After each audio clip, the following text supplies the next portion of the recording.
अस्सलाम वालेकुम व्यूअर्स। तो कैसे हैं आप सब? मैं उम्मीद करती हूँ कि आप सब खैरियत से होंगे। तो आज हम यहाँ मज़े-मज़े की रेसिपीज़ भी देखेंगे, लेकिन यहाँ कुछ हम डस्टिंग की वग़ैरह साफ़-सफ़ाई, हम घर साफ़-सुथरा हमेशा कैसे रख सकते हैं, आज वो कुछ आइडियाज़ देखेंगे। जिसका घर बड़ा रहता है और हेल्पर भी हमारे हाथ के नीचे कोई नहीं रहता, तो हम अपने घर को कैसे मैनेज कर सकते हैं, तो मैं आज आपको ये सारे बातें अब मैं बताती जाऊँगी। तो जब भी हम सुबह उठते हैं नमाज़ के लिए, तो नमाज़ के पढ़ने के बाद मैं सोती नहीं हूँ, फ़ौरन से अपने कामों पे लग जाती हूँ और जो भी रूम खाली दिखता है, वहाँ की साफ़-सफ़ाई कर देती हूँ। तो बच्चे एक रूम में सोए थे, तो यहाँ एक रूम मुझे खाली दिखा, तो मैं अब इसे साफ़-सफ़ाई करके, इसके बेडशीट वग़ैरह चेंज करके, मैं इसे साफ़-सुथरा कर दूँगी। तो जब भी मैं डस्टिंग के लिए रूम में जाती हूँ, तो एक ना एक चीज़ मैं हर रोज़ साफ़-सफ़ाई कर ही देती हूँ। कभी खिड़कियों की, कभी बेड की, तो कभी सिंगारदानी की। इस तरीके से मैं अपने डेली यूज़ में मैं इस तरीके से सफ़ाई कर देती हूँ, तो मेरा घर हमेशा क्लीन रहता है। और जब भी हम डीप क्लीनिंग करने के लिए अपने घर को लेते हैं, तो हमें ज़्यादा कुछ मेहनत करने की ज़रूरत नहीं होती। तो अब मैं एक रूम साफ़ करके यहाँ हॉल में आ गई थी। हॉल में तो मेरा सोफ़ा वग़ैरह कुछ नहीं है, बस एक ये छोटू-सा दीवान है, उसी को मैं अच्छे से सजा लेती हूँ। बेडशीट वग़ैरह बिछाकर, कुछ कुशन कवर्स लगाकर, तो इस तरीके से मुझे सजाना बेड्स को, दीवान को मुझे आदत है और मुझे शौक भी है। तो जब भी डस्टिंग वग़ैरह करती रहती हूँ, तो मैं ये सारी चीज़ें बदल देती हूँ। कुशन कवर, कभी बेडशीट, इस तरीके से मैं बदल देती हूँ और ये डस्टिंग वाला काम मैं कोशिश करती हूँ कि सुबह-सुबह ही ख़त्म कर लूँ, क्योंकि बच्चे अब समर्स के सीज़न में घर में हैं, तो वो जब सोए रहते हैं, तो हमें काम में डिस्टर्ब नहीं करते। तो एक रूम ही मेरी साफ़ करनी रहती है, जो बच्चे सोए रहते हैं, तो सारे रूम में हॉल साफ़-सुथरा कर देती हूँ जब बच्चे सोए रहते हैं। तो ये इस अब हॉल को मैं साफ़-सुथरा करके दूसरे रूम में जाऊँगी और वहाँ की भी डस्टिंग कर दूँगी। तो इस तरीके से मेरा ये रोज़ का काम रहता है और मैं कोशिश करती हूँ कि 12 बजे तक अपने मैं सारे काम ख़त्म कर लूँ, जो भी हो। चाहे डस्टिंग हो, चाहे मॉपिंग हो या फिर कुकिंग हो या फिर हमारे जो भी कपड़े धुलने हो, ये सारे काम जो भी मेन-मेन काम होते हैं, मैं 12 बजे तक ख़त्म करने की कोशिश करती हूँ। तो ये जब हमारे मेन-मेन काम ख़त्म हो जाते हैं, तो हमें दिमाग में एक टेंशन ख़त्म हो जाती है कि अब हमें कोई काम नहीं है, तो हम दूसरे कामों के लिए टाइम निकाल सकते हैं अपने आप के लिए। अगर आपको डीआईवाई करने का शौक है या फिर कुछ और चीज़ करने की शौक है, तो हम अपने आप को टाइम दे सकते हैं। तो मेरी कोशिश हमेशा ये रहती है कि मैं 12 बजे तक अपने काम को ख़त्म कर दूँ। तो कभी-कभी 1 बज जाता है, लेकिन ज़्यादा से ज़्यादा मेरा 12 बजे तक का ये सारा काम ख़त्म हो जाता है। तो मैं कभी सुबह-सुबह झाड़ू लगाकर अपने घर को साफ़-सुथरा कर देती हूँ, तो कभी कुकिंग कर लेती हूँ। तो दोनों में से एक काम मैं सुबह-सुबह कर देती हूँ, तो मुझे बहुत आसानी हो जाती है मेरे काम के लिए और मैं रोज़ एक रूम की डस्टिंग इस तरीके से करती हूँ, जब मैं रूम में जाती हूँ, तो खिड़कियों को, कभी दरवाज़े, कभी पंखे, इस तरीके से एक एरिया, एक हिस्सा मैं डस्टिंग के लिए ले ही लेती हूँ। तो हमेशा हमारा घर साफ़-सुथरा रहता है, कभी जालियाँ वग़ैरह नहीं होती हमारे घर में, तो मैं कोशिश करती हूँ कि जालियाँ वग़ैरह मैं सब कुछ ही साफ़ कर दूँ। तो अब ये सारा कुछ मैंने साफ़ करके लास्ट में यहाँ हॉल को साफ़ कर लूँगी और उसके बाद फिर किचन के कामों में लग जाऊँगी। तो किचन में जाने से पहले मैं इतने सारे काम ख़त्म कर लेती हूँ, क्योंकि जब हम किचन में जाते हैं तो इतना बिज़ी हो जाते हैं किचन में, तो दूसरी और कोई चीज़ पर हमारा ध्यान नहीं जाता। बहुत टाइम वेस्ट हो जाता है, इतना टाइम हमारा किचन में जाता है, हमें समझ में भी नहीं आता। तो इसलिए मैं कोशिश करती हूँ कि डस्टिंग वग़ैरह करके फिर मैं कुकिंग के लिए जाऊँ। तो डस्टिंग वग़ैरह मेरी ख़त्म हो गई थी, तो मैं आ गई थी किचन में, तो ये मुझे पुदीना दिखा। तो पुदीना ये ताज़ा-ताज़ा है, जब तक मैं इसे अच्छे से पत्तियाँ इसके निकाल लेती हूँ और उसे 2 से 3 पानी में अच्छे से धो लेती हूँ और जितना मुझे यूज़ करना रहता है उतना यूज़ करके मैं इसे एक कपड़े से ढाँप कर या फिर पेपर में बिछाकर पेपर से ढाँप कर मैं इसे सूखने के लिए छोड़ देती हूँ। तो ये अच्छे से सूख जाता है और जैसे हम कस्तूरी मेथी यूज़ करते हैं अपने खाना बनाने के यूज़ में, वैसे ही हम इस पुदीना को यूज़ कर सकते हैं। तो कोई भी चीज़ हमें वेस्ट नहीं करनी चाहिए। पुदीना तो 1 से 2 दिन में ख़राब हो जाता है फ्रिज में, लेकिन इस तरीके से अगर हम धोकर इसे सुखाएँगे तो अच्छे से वो रहता है, बहुत दिन तक ये चलता है पुदीना सूखा हुआ। तो पुदीना मैं अब धोकर यहाँ रख दूँगी, उसका पानी ड्रेन होने के बाद मैं इसे ढाँप कर रख दूँगी, तो ये काला भी नहीं पड़ता, अच्छे से सूख जाता है। तो अब मैं यहाँ बिरयानी बनाने वाली थी, तंदूर बिरयानी, उसके लिए मैं यहाँ कुछ तैयारी करके रख दूँगी। जब तक बच्चे सोए हुए हैं तब तक अच्छे से ये तैयारियाँ भी हो जाती हैं। अब मैं ये प्याज़ को अच्छे से चॉप कर लूँगी, तो चाय-वाय पीकर फिर मैं यहाँ चॉप करने के लिए आ गई थी, तब तक ये प्याज़ अच्छे से सूख भी गई थी, मैंने धोकर उसे रख कर गई थी। अब प्याज़ को तो चॉप करेंगे, लेकिन यहाँ मैंने चिकन को मैरिनेट करके रखा था रात में, उसे अब फ्राई कर लेंगे। तो मैं तंदूर बिरयानी बनाने वाली हूँ, इसके लिए इस तरीके से चिकन फ्राई करना होता है।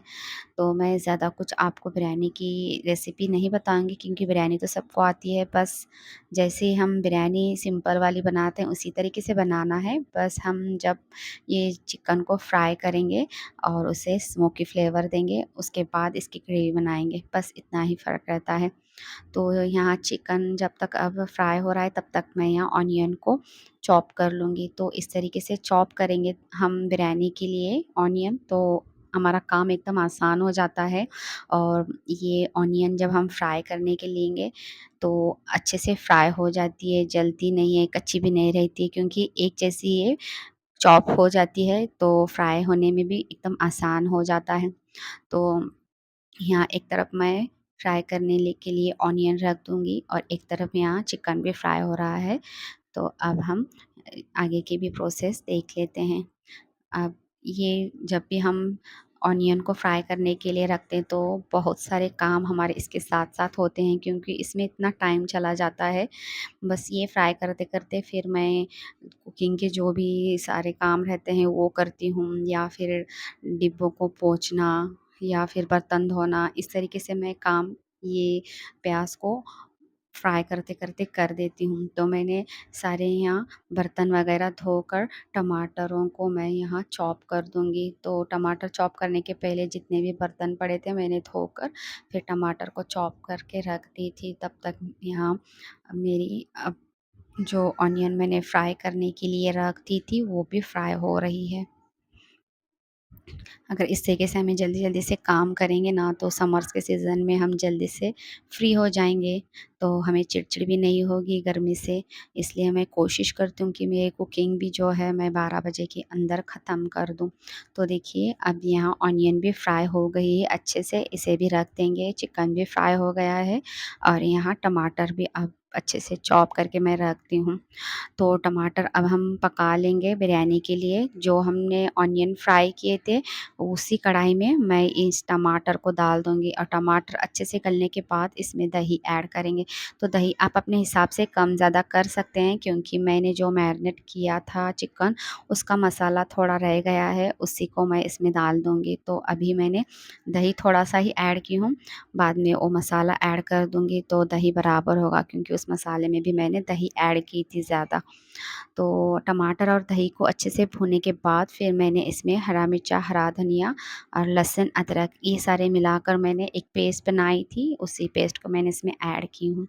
तो अब ये हम कुछ सूखे मसाले ऐड करेंगे, ज़ीरा पाउडर, धनिया पाउडर और गरम मसाला। इस तरीके से जो हम बिरयानी में मसाले ऐड करते हैं वही बेसिक से मसाले हम इस ग्रेवी में डालते जाएँगे और सारा कुछ भूनते जाएँगे।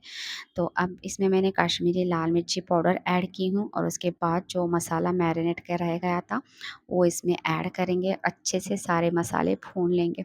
तो सारे मसाले भुनने के बाद हमने जो ऑनियन फ्राई करके रखे थे, उसमें से थोड़ी-सी ऑनियन लेकर हम इसे अच्छे से क्रश करेंगे और इसमें ऐड करेंगे और ऑनियन को और मसालों को सारे अच्छे से भूनते जाएँगे। तो मैंने यहाँ लास्ट में जो काजू रहते हैं हमारे, काजू को मैंने थोड़ी देर के लिए भीगने की रहे रखी थी दूध में और उसके बाद इस तरीके की पेस्ट बनाकर रख दी थी। के बाद मैं इसमें लास्ट में थोड़ा-सा पुदीना कट करके डाल दूँगी और हरा धनिया डालूँगी। अब इन सारे मसालों को फिर एक बार भून लूँगी और लास्ट में जो हमने चिकन फ्राई करके रखे थे, वो इसमें ऐड करेंगे। तो इसकी ग्रेवी ही अच्छी बननी चाहिए, तभी ये बिरयानी एकदम मज़े की बनती है। तो थोड़ा-सा पानी इसमें डालकर जो भी ऑयल रह गया था, हमने जो फ्राई किया था चिकन, इसमें डाल देंगे और इसे पकने के लिए छोड़ देंगे। अब जब तक यहाँ चिकन पक रहा है, मैं कुछ स्नैक्स की तैयारी करके रखूँगी। बच्चों को स्नैक्स बहुत पसंद आते हैं, तो मैं स्नैक्स के एक आइटम ज़रूर से करती हूँ बच्चों के लिए। तो मैंने यहाँ आलू को बॉयल करने के लिए छोड़ दी थी।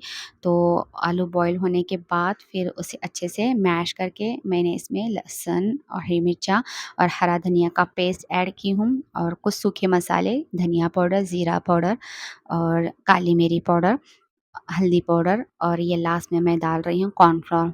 कॉर्नफ्लोर के 4 चम्मच ऐड करेंगे और ये ब्रेड क्रम्स के 4 चम्मच हम इसमें ऐड करेंगे। अगर ब्रेड क्रम्स नहीं है आपके पास, तो आप इसमें जो ब्रेड रहते हैं उसे मिक्सर जार में ग्राइंड करके इसमें ऐड कर सकते हैं। तो अब लास्ट में हम इसमें नमक ऐड करेंगे अपने टेस्ट के हिसाब से और थोड़ा-सा हरा धनिया चॉप करके इसमें डाल देंगे और लास्ट में हम ऑरिगेनो डालेंगे और इसे अच्छे से गूँध लेंगे। जैसे हम आटा गूँधते हैं, उस तरीके से गूँध कर फ्रिज में रख देंगे। तो अब बच्चों को चाय-वाय देने के बाद मैंने चावल भी पकने के लिए छोड़ दी थी बिरयानी के लिए, तो यहाँ चावल भी मेरे पक गए थे। तो चावल कुक होने के बाद फिर मैं यहाँ जैसे हम नॉर्मल बिरयानी के लिए थर लगाते हैं, उसी तरीके से ये जो मैंने चिकन बनाकर रखी थी, वही चिकन अब मैं डालकर इसे थर लगाकर बिरयानी को पकने के लिए दम पर छोड़ दूँगी। तो इस तरीके से हम जैसे बिरयानी बनाते हैं सारी प्रोसेस वैसी ही हैं। मुझे ज़्यादातर तंदूर बिरयानी बच्चे शौक से खाते हैं, मुझे भी पसंद है, तो मैं ज़्यादा से ज़्यादा तंदूर बिरयानी ही बनाती हूँ। तो जब भी नॉर्मल बिरयानी बनाती हूँ तो बच्चे इतना शौक से नहीं खाते। तो अब मैं बिरयानी को दम पर छोड़कर यहाँ स्नैक्स की तैयारी कर रही थी। जो मैंने आलू का मिक्सचर बनाकर रख दिया था, उसके छोटे-छोटे गोल बनाकर मैंने फ्रीज़ में रख दी थी और यहाँ कुछ और तैयारी कर रही थी। ये समोसा पट्टी है, तो थोड़ी से बचे थे समोसा पट्टी, तो ये ख़राब होने से अच्छा है मैं इसे अब यूज़ कर लूँगी यहाँ। तो इस तरीके से हम इसे बारीक-बारीक चॉप कर लेंगे। अच्छे से बारीक-बारीक कतरन कर लीजिए समोसा पट्टी के। अगर समोसा पट्टी नहीं है तो आप रोल पट्टी भी ले सकते हैं। बट इस तरीके से करेंगे ना तो स्नैक्स को बहुत अच्छा टेस्ट आता है। आप आलू में चिकन भी बॉयल करके डाल सकते हैं, तो मैंने चिकन नहीं ऐड की थी, बस आलू ही डाली थी। तो इस तरीके से मैं सारे स कतरन कत करके रख दूँगी और उसमें थोड़ा-सा रेड फूड कलर ऐड करेंगे और इसे अच्छे से मिक्स करेंगे और एक प्लेट में हम मैदे का घोल बनाकर रख देंगे। तो मैदे के घोल में इस तरीके से जो हमने आलू का मिक्सचर के ये बाइट्स बना कर रखे थे, उसे पहले मैदे में डिप करेंगे और उसके बाद जो हमने कतरन कत के करके रखे थे समोसा पट्टी के, उसमें हम ये डालकर इसे सेट कर लेंगे। तो इस तरीके का स्नैक्स आप अपने बच्चों के टिफ़िन में भी दे सकते हैं। आप इसे बनाकर फ्रिज में भी रख सकते हैं और जब चाहिए तब फ्राई करके खा सकते हैं। तो इस तरीके से एकदम आसान स्नैक्स है, अगर मेहमान आ रहे हैं तो भी ये परफ़ेक्ट है। तो मेरे कुछ ननंद और ननंद के बच्चे भी आ रहे थे, तो मैंने उनके लिए ये बनाया था, तो उनको भी बहुत पसंद आया ये स्नैक्स। तो आप भी ज़रूर से ट्राई कीजिए। और वीडियो थोड़ी-सी भी अच्छी लगती है तो कमेंट कीजिए और वीडियो को अपने फ्रेंड्स में, अपनी फैमिलीज़ में शेयर कीजिए और मेरे चैनल पर नए हैं तो सब्सक्राइब करना ना भूलें। Thank you for watching my video.